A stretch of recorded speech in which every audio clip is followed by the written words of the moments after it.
এক কথায় ব্যক্তি বিশেষে আমি পরিবর্তনশীল।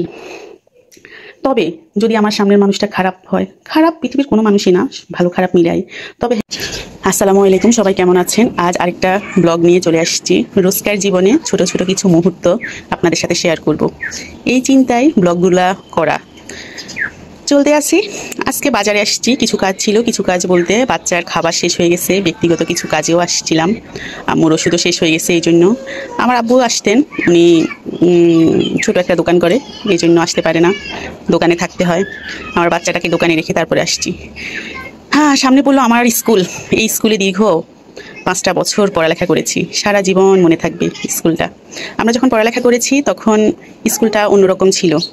এখন দিন যত যাচ্ছে পরিবর্তন হচ্ছে, পরিবর্তন হওয়ারই কথা, হওয়া উচিত। পৃথিবীর সব কিছু পরিবর্তন হচ্ছে, স্কুল কলেজ হবে না? তবে আগের থেকে অনেক উন্নত হয়েছে। চারপাশে বিশাল বিশাল বাড়ি, দালান কোটা। শহরের দিকে আসলে এমনই দেখা যায়। তবে এই দালানগুলো দেখলে মনে হয় আল্লাহ, মনে হয় আমার উপরে ভেঙে পড়বে।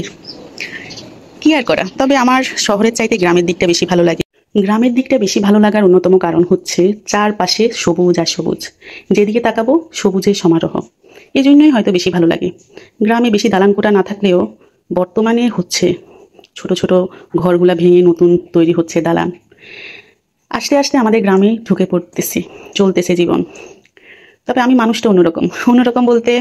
অন্যরকম বলতে এটা বুঝাচ্ছি, আমি সবসময় আমার সামনের মানুষটা কেমন সেই হিসেবে পরিবর্তনশীল। ধরেন, আমার সামনের মানুষটা যদি সহজ সরল হয়, তাহলে আমিটাও সহজ সরল। আমার সামনের মানুষটা যদি কঠিন হয়, আমিও একটু কঠিন। আবার আমার সামনের মানুষটা যদি বাচ্চা সুলভ, বাচ্চার মতো ব্যবহার করে, তাহলে আমি বাচ্চাই। হ্যাঁ, যদি দেখি যে সামনের মানুষটা একটু অন্য লেভেলের, অন্য ধাঁচে, অন্যভাবে কথা বলার চেষ্টা করছে, খারাপ দিকগুলা ইঙ্গিত করে কথা বলছে, তখন আমি আমার ভালো আচরণ দিয়ে তাকে বোঝানোর চেষ্টা করি। আমি আমার ব্যক্তিত্ব দিয়ে, আমি আমার পারিবারিক শিক্ষা দিয়ে তাকে সঠিক পথটা দেখানোর চেষ্টা করি। তবে এতেও যদি কাজ না হয়, তাহলে নীরবে তাকে অসম্মান না করে তার থেকে দূরে সরে যাই। কারণ যে বুঝার নয়, তাকে বোঝানোর কিছুই নেই। চলতে চলতে গ্রামের দিকে চলে আসছি। আসার সময় আমার বাচ্চাটা সবসময়, বাজারে আসার সময় সে কখনো এটা বায়না ধরে না, আম্মু আমি তোমার সাথে যাব। সে সবসময় বলবে, আম্মু তুমি বাজারে যাও, তবে আমার জন্য কিছু না কিছু নিয়ে আসবে। মানে এক এক সময় সে বায়না ধরে আমার জন্য সকবার নিবা, কোন নিবা। আজকে আসার সময় বলে যে আম্মু আমার জন্য বড় একটা পুতুল নিয়ে আসিও। তো আমিও কখনো তার সাথে মিথ্যা বলি না। মিথ্যা এই জন্যই বলি না, কারণ সে আমার থেকে যা দেখবে সেটাই শিখবে। আমি কখনো তাকে মিথ্যা আশ্বাস দিই না। কারণ আমি যখন ছোট ছিলাম বা আব্বু আম্মুর কাছে কিছু চাইছি বা নিয়ে আসবে বললো, তো তখন যদি নিয়ে না আসতো, সারাদিন অপেক্ষা করার পরে তখন মনটা এত খারাপ হয়ে যেত, এই আব্বু মনে হয় আমার ভালোবাসে না, এই জন্য আমার জন্য কিছু নিয়ে আসে নাই। তো এখন বড় হওয়ার পরে ছোট সেই ফিলিংসগুলা এখনো বুঝি। তো এই জন্য বাচ্চাকে কখনো মিথ্যা আশা দিই না। যখন যা পারবো ওকে বলে আসি। ও সবসময় বলে, আম্মু তুমি বাজারে যাও, আমি নানা ভাই দোকানে থাকবো।